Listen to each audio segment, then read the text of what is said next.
Hey everybody, it's Jason Blaha here, and today I thought I would chat with you guys and gals a little bit about understanding exercise order for maximizing strength. And I mean, just examples I'm going to give, I obviously have in here, like the 4 big lifts that I care about the most: a squat, bench, deadlift, and then a weighted pull up or a weighted chin up. In this case, in this video, I'm doing a weighted chin up.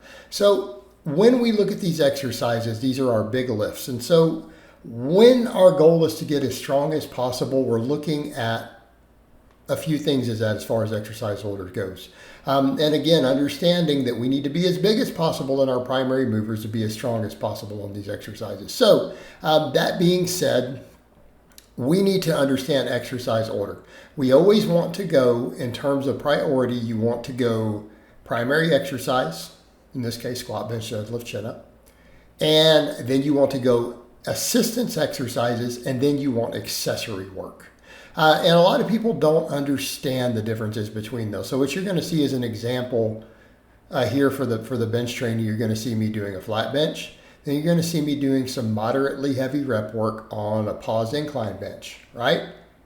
Then you'll see me doing a bit more rep work on laying tricep extension, right? It's all the way up to sets of 10. So I'm doing like 6s with the assistance, and then I'm doing sets of 10 on these extensions, and it's an extension that works the tricep all 3 heads. So you'll see that. Then the same thing, you're going to watch me do a back squat, then a belt squat machine, then a leg extension. All right. This is the idea. Same thing you watch. You're going to see a chin up, then you're going to see a barbell row, then you're going to see some curls. So understand what we are doing with these. Understand what we are doing with this and what the idea behind this is. And this applies to any strength sport. This still applies even to like power bodybuilding type stuff like I recommend these days and do. It applies to strongman, all these other things, right? Powerlifting. The idea is the same. You have lifts that you want to get really, really, really, really strong on. In this case, these ones I've done. So why would we do these other exercises? What's going on? So what's an assistance exercise? And this confuses a lot of people. They think assistance and accessory. They're like, well, what's the difference?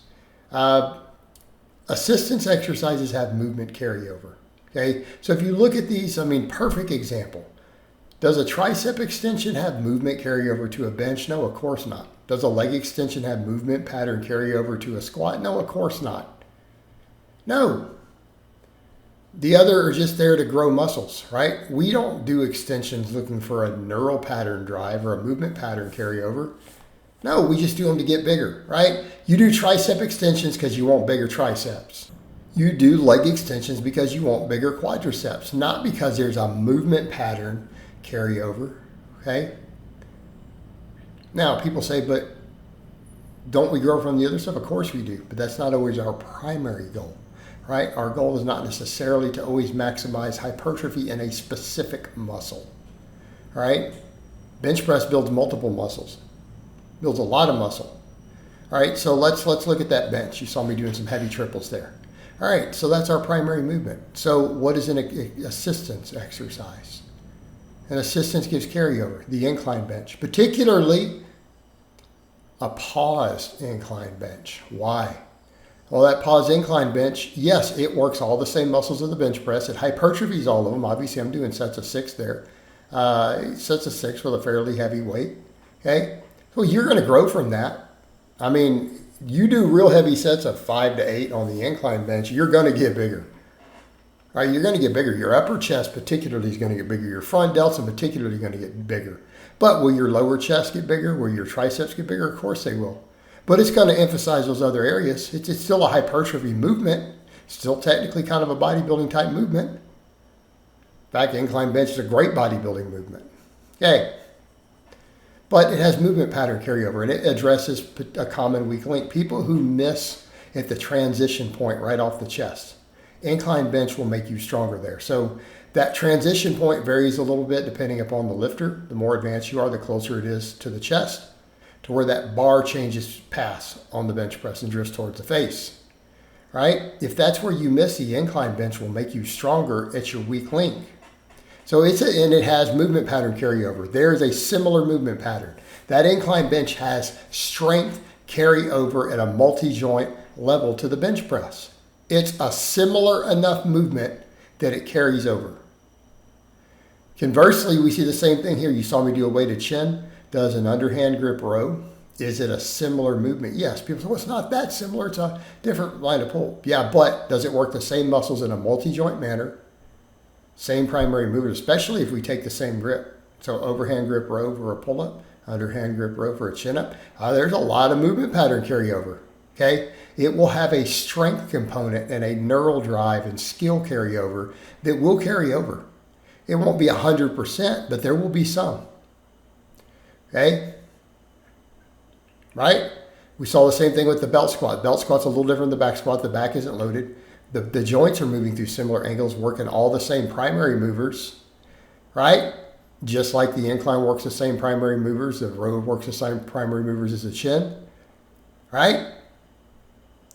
That's an assistance movement. There is movement pattern carryover and it works the same muscles, just at different ratios and percentages and emphases, right? But they're close enough.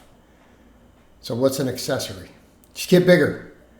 Well, how's it an accessory for another lift? Do triceps matter on the bench? Yes. Does having too small a triceps limit certain parts of the bench press? Yes, you might struggle with the lockout. So if we do a tricep extension like that builds the whole tricep, is that an accessory for the bench press? Yes, so would a fly. A fly would be also. Anything that builds muscle without movement transference. So even a pullover would count. No transfer, but it'll build muscle.